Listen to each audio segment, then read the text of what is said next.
No, I'm lucky. I've never had a job. I've always been creating things ever since the age of 15.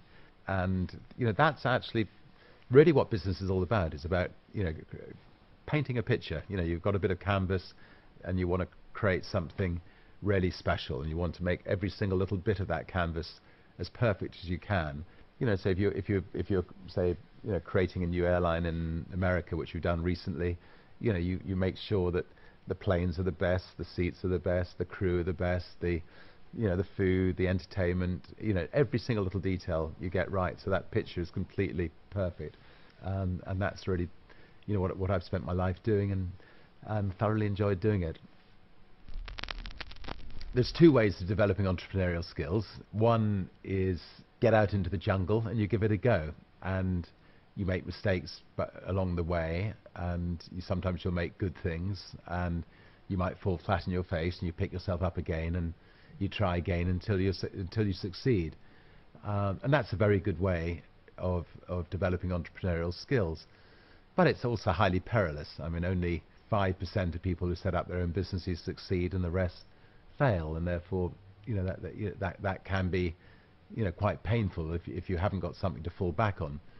The other way could be that, to actually try to teach them in schools, and they don't even attempt it at the moment. I left school at 15 with pretty well no qualifications, and spent the next 5 years running a magazine, and that was my education. I mean, going out, meeting people, interviewing people, asking questions, learning about life.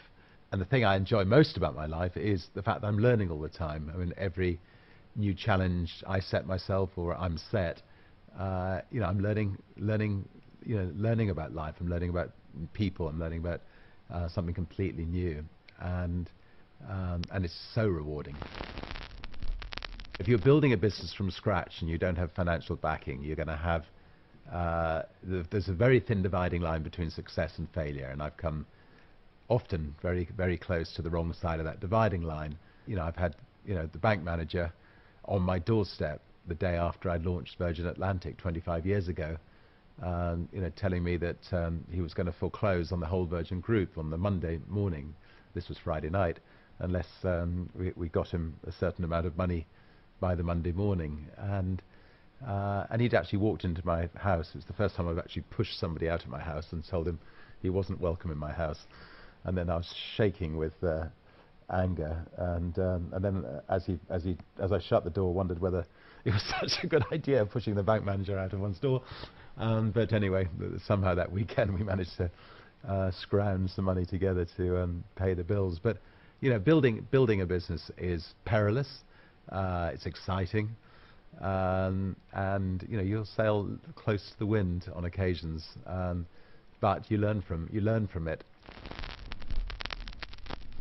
Business is life. I mean, all aspects of life. I mean, the sofa I'm sitting on, was created by somebody. The lights were created by somebody. The microphone was created by somebody. And life is fascinating. And so, finding out about life and finding out how these things work, and how you create something really special, and how you make it the best, how you pay the bills at the end of the day. I mean, it is fascinating.